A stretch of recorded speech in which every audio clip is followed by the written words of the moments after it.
Dear parents, dear students, நாம் இந்த நாட்டு கல்வி சாலைகள், அதாவது பல்கலைக்கழகங்கள், ஏனைய உயர்கல்வி நிறுவனங்கள், பாடசாலைகள் போன்றவற்றில் காணப்படும் முக்கிய ஆளணியினரான லெக்சர்ஸ், பல்கலைக்கழக விரிவுரையாளர்கள், அதேபோல் டீச்சர்ஸ், பாடசாலை ஆசிரியர்கள் சம்பந்தமாக சில விடயங்களை பேசலாம் என்று நினைக்கின்றேன். உண்மையில் எமது நாட்டில் 16 பல்கலைக்கழகங்கள் காணப்படுகின்றன. அரசு பல்கலைக்கழகங்கள் எல்லாமே ஒரு இலவச கல்வி உள்ள நாடு என்பதால் அரசு பல்கலைக்கழகங்களை தான் நாம் கல்வி கற்கின்றோம். இந்த பல்கலைக்கழகங்களில் காணப்படும் மிக முக்கியமான இந்த விரிவுரையாளர்கள் சம்பந்தமாக காணப்படும் ஒரு குறைபாடு என்று சொல்லக்கூடியது, இவர்கள் பழைய சிலபஸை வைத்துக்கொண்டு தொடர்ந்தும் மாணவர்களுக்கு நீண்ட காலமாக 20 வருடம் 30 வருடங்களாக கல்வியை ஊட்டும் ஒரு நிலை காணப்படுகிறது. இது வெளிப்படையாக நாம் பேசக்கூடிய விடயம். இதில் யாரும் ஒன்றும் செய்வதற்கு இது சம்பந்தமாக பேச முடியுமா, இது எப்படி இவ்வாறு இதை நாம் குறையாக காண்பது என்றெல்லாம் பேசுவது அர்த்தமில்லை. உண்மையை காணப்படுகின்றது. பழைய நோட்டை வைத்துக்கொண்டு பல்கலைக்கழக விரிவுரையாளர்கள் தாங்கள் விரிவுரையாளர் பதவியை பெறும் போது பெற்ற நோட்களை தற்போதும் வைத்துக்கொண்டு மாணவர்களுக்கு அந்த நோட்டை வழங்கி கொண்டு எந்தவித மாற்றமும் இல்லாது, அப்டேட் இல்லாது செயற்படுவதை காண்கிறோம்.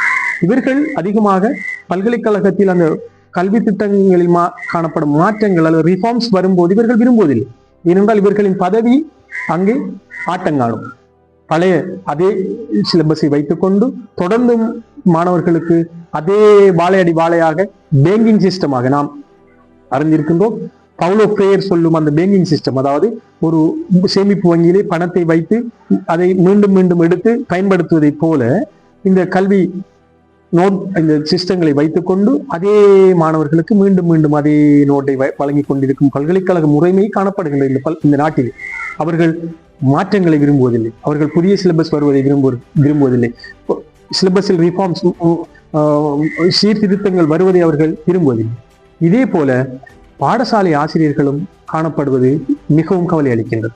பாடசாலை ஆசிரியர்கள் பல்கலைக்கழக மாற்றங்களை பல்கலைக்கழக விரிவுரையாளர்கள் விரும்பாதிருப்பதை போல ஆசிரியர்களும் விரும்பாமல் இருப்பது உண்மையில் ஒரு ஏற்றுக்கொள்ளக்கூடிய விடயம் அல்ல. ஆசிரியர்கள் இந்த புதிய மாற்றங்களை கட்டாயமாக ஏற்றுக்கொள்ள வேண்டும். புதிய மாற்றங்கள் 1997ஆம் ஆண்டு இந்த நாட்டிலே உத்தியோகபூர்வமாக ஏற்படுத்தப்பட்ட கல்வி சீர்திருத்த மாற்றம் இதுவரைக்கும் மாற்றம் நடைபெறவில்லை. சாதாரணமாக கல்வியலாளர்களின் கூற்றுப்படி ஒரு 10-15 வருடங்களுக்கு ஒரு முறை கல்வி திட்டத்தில் பாரிய மாற்றம் வர வேண்டும். உலகம் அப்டேட் அடைந்து கொண்டு போகின்ற நிலைமைக்கு ஏற்ப கல்வி திட்டமும் மாற்றம் பெற வேண்டும். ஆனால் அந்த மாற்றம் இலங்கையிலே நடைபெறவில்லை. கிட்டத்தட்ட 30 வருடங்கள் எந்த மாற்றமும் இன்றி நாம் பழைய அதே அப்டேட் இல்லாத மாணவர்களை உருவாக்கி வேலையில்லாத பட்டதாரிகளாகவே அவர்களை நாம் ப்ரொடக்ஷன் செய்து கொண்டிருக்கின்றோம், உற்பத்தியாகி கொண்டிருக்கின்றோம். நமக்கு இது ஒரு கவலையான செய்தி. வேலை வாய்ப்பு இல்லாத ஒரு பட்டதாரி, வேலை உள்ளது, அந்த வேலையை செய்வதற்கு தயாரான பட்டதாரியாக நாம் உருவாக்கும் பட்டதாரிகள் இல்லை. வேலை செய்வதற்கு பட்டதாரிகள் தயாராக இருக்கின்றார்கள். அவர்களுக்கு தெரிந்த வேலை சந்தையிலே இல்லை. இதுதான் இந்த முரண்பாடு. ஒன்று, பட்டதாரிகளுக்கு தகமை இருக்கின்றது வேலை செய்வதற்கு, அவர்களால் செய்வதற்குரிய வேலையை வழங்க நிறுவனங்கள் தயாரில்லை. நிறுவனங்கள் வேறு வேலைகளை செய்து கொண்டிருக்கின்றன. அல்லது நிறுவனங்கள் வேலை வழங்க தயாராக இருக்கின்றது, பட்டதாரிகள் அந்த நிறுவனங்கள் வழங்கும் வேலையை செய்வதற்கு தயார்படுத்தப்படவில்லை. பல வருடங்களாக பல்கலைக்கழகங்களிலே படித்தவர்கள். இந்த மாற்றங்களை செய்வதற்கு நாம் எல்லோரும் இடம் கொடுக்க வேண்டும். இந்த புதிய டிஜிட்டல் எண்ணிய யுகத்தில் நாம் எல்லோரும் தயார் நிலையில் ஆவதற்கு நாம் இந்த நாட்டிலிருந்து எத்தனையோ மாணவர்கள் தொழில் பெற்று வெளிநாடுகளுக்கு செல்கின்றார்கள்.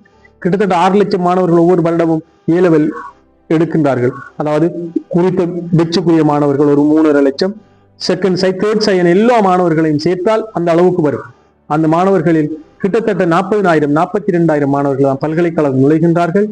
ஏனைய ஒரு 10,000 மாணவர்கள் தொழில்நுட்ப கல்லூரிகள், வொகேஷனல் ட்ரைனிங் சென்டர்கள் போன்றவற்றில் போய் தொழில் பயிற்சிகளை பெறுகின்றார்கள் அல்லது வெளிநாட்டு நிறுவனங்களை கற்கின்றார்கள். ஏனைய கிட்டத்தட்ட 4 லட்சம் மாணவர்கள் எங்கே போகின்றார்கள்? இவர்கள் மிக குறைந்த தகமைக்காக வெளிநாடுகளுக்கு சென்று லேபர்ஸ்களாக வேலை செய்து கொண்டிருக்கின்றார்கள். இதுதான் எமது கல்வி முறை. நாம் உருவாக்கிய மாணவர்கள், நாம் உருவாக்கிய மனித வளங்கள்.